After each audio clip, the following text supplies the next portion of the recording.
ലാലേട്ടൻ വരുന്ന വീക്കെൻഡ് എപ്പിസോഡിൽ നിർബന്ധമായിട്ടും ലാലേട്ടൻ ഈ ഒരു സംഗതി കാണിക്കണം. അതുമായി ബന്ധപ്പെട്ട ഒരു കാര്യമാണ് നമ്മൾ ഈ വീഡിയോയിലൂടെ പറയുന്നത്.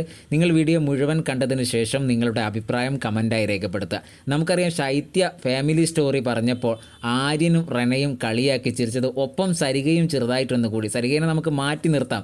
ആര്യൻ്റെ കളി കണ്ടിട്ട്, പ്രവൃത്തി കണ്ടിട്ട് സരിക ചിരിച്ചു പോയതാണ്. അതവിടെ മാറ്റി നിർത്താം.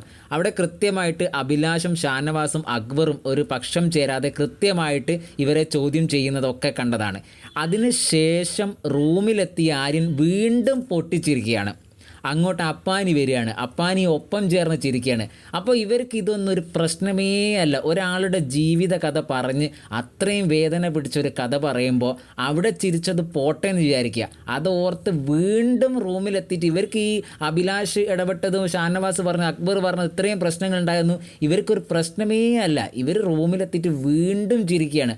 അപ്പോൾ അപ്പാനി പറയുന്നുണ്ട്, എടാ നീ ബാത്റൂമിൽ പോയിട്ട് ചിരി, ആരെയും കണ്ടാൽ മോശമാണ്.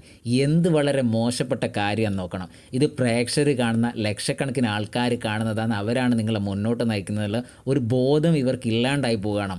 എന്തായാലും ഇത് നിർബന്ധമായിട്ടും ലാലേട്ടൻ ഈ വരുന്ന വീക്കെൻഡ് എപ്പിസോഡിൽ ഇത് കാണിക്കണം. മറ്റ് സഹമത്സരാർത്ഥികൾ ഇത് കാണട്ടെ, പ്രേക്ഷകർ ഒന്നും കൂടെ കാണട്ടെ. എല്ലാവരും ഇതൊന്ന് വിലയിരുത്തട്ടെ. നിങ്ങളുടെ അഭിപ്രായം നിങ്ങൾ കമൻറ്റായി രേഖപ്പെടുത്തുക.